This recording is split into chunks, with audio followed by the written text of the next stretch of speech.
Le 28 février dernier, en marge du Salon de l'agriculture, le président de la République avait tenu à faire savoir à la profession agricole de la dite outre-mer que celle-ci n'avait pas été oubliée par l'État dans les négociations qui ont suivi la crise de ce début d'année. J'étais présente lors de cette réunion pour entendre le président dire, et je cite, « La souveraineté alimentaire française passe aussi par cette ferme outre-mer, au cœur de nos paysages, de nos territoires, avec des spécificités propres à chacun. Il y a un projet à bâtir et des défis parfois plus importants. » Ces spécificités et défis, Monsieur le ministre, nous sommes aujourd'hui forcés de constater leur criante absence du projet de loi d'orientation agricole présenté il y a un mois. L'agriculture de nos 10 pays d'outre-mer, je le rappelle, représente près de 40 000 emplois actifs, dont une part non négligeable réside sous le seuil de pauvreté. L'agriculture de nos pays d'outre-mer, c'est aussi près de 60% du total des emplois salariés de nos territoires, essentiellement dans la filière agroalimentaire.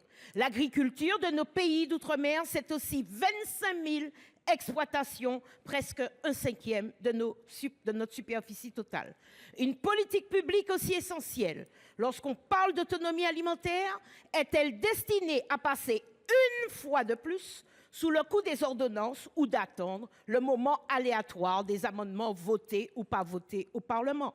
Les travaux engagés par le SIOM, il y a de cela un an, avaient permis d'avoir un espoir de renouer une relation de confiance entre les services de l'État, l'État et nos territoires. Je vous invite, Madame la ministre, à continuer dans cette logique. Non, il n'y a pas eu de longue concertation, Madame la ministre. Donc je prends la balle au bond et j'attends cette concertation que vous annoncez avec vos collègues Fesneau et Pannier-Runacher. Quand vous vivez dans un territoire oublié de la LGV, à Gourdon, à Vierzon, à Argenton ou à Clermont, le train ne vous inspire plus qu'un sentiment de régression, d'abandon et d'exclusion. Quand la SNCF vous annonce, pour justifier un retard ou une annulation, l'absence d'agents d'astreinte, la présence de givre, de sangliers, de trop fort vent ou de feuilles sur les voies, vous n'êtes plus vraiment surpris par ces situations qui frôlent l'absurde. La réalité, Monsieur le ministre, c'est que nos intercités, ces trains du quotidien, qui ont longtemps incarné l'aménagement équilibré du territoire, sont malades. Malades d'un sous-investissement chronique depuis plusieurs décennies. La colère gronde sur toute la ligne et nos territoires risquent de dérailler. Face aux galères de la SNCF et à défaut de pouvoir prendre le train, plusieurs de nos entreprises locales ont menacé de prendre le large. Dans ce contexte dégradé, les travaux de régénération et la mise en circulation des nouvelles rames oxygène auraient pu redonner une bouffée d'air au matériel roulant à bout de souffle des lignes POLT et Paris-Clermont-Ferrand. Mais la nouvelle est tombée en fin de semaine dernière. Le constructeur nous informe qu'une défaillance technique reporte la livraison au premier trimestre 2027. Ce matériel nous a initialement été promis pour 2022. Avez-vous la garantie que ce nouveau délai sera respecté? Toute la transparence doit être faite sur la responsabilité de chacun. Pourquoi avoir choisi un constructeur qui n'a pas l'habitude de travailler avec la SNCF et qui proposait un matériel sur plan dont aucune des composantes n'avait été éprouvée? Le sort s'acharne sur nous puisque la SNCF envisage, semble-t-il, de suspendre le trafic de jour sur la ligne POLT entre Paris et Orléans d'août 2025 à janvier 2026. Est-ce que vous me confirmez ce scénario inacceptable?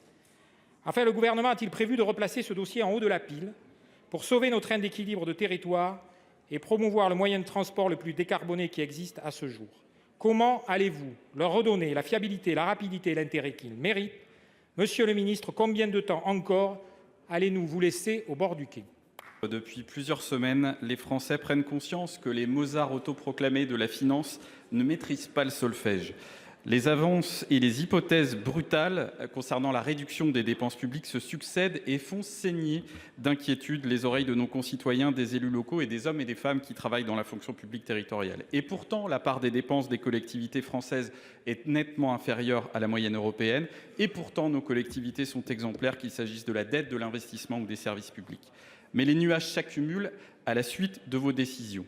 Tout d'abord, la quasi-disparition de l'autonomie financière et fiscale, la compression des dépenses de fonctionnement 0,5 points en dessous de l'inflation, les transferts de charges nettes, les transferts de compétences et de recettes qui ne sont que partiellement couverts, comme la CVAE, 800 millions de perdus pour les collectivités, les charges des normes 2,5 milliards en 2022 fois 3 par rapport en 2019, le fonds vert en baisse, le programme de stabilité qui révise à la baisse la croissance de la fraction de TVA allouée aux collectivités territoriales, sans oublier l'augmentation des dépenses contraintes en lien avec les besoins sociaux qui augmentent chaque jour, comme l'alerte d'ailleurs l'UNCCAS.